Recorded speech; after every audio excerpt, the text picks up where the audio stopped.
Kövrəldim, istədim atama deyim, yadıma düşdü ki, atan ölübdür.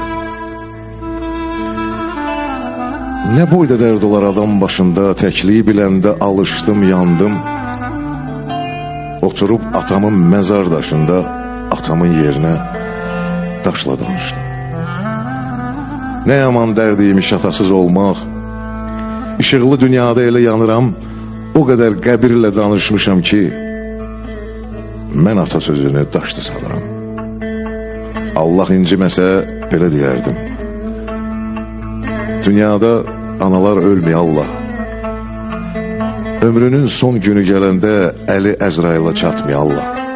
Anadır müqəddəs, atadan qabaq, övladına canı tək, qanı tək dayaq. Yetim yekələnmək, yetim yaşamaq bir insan bilməyə.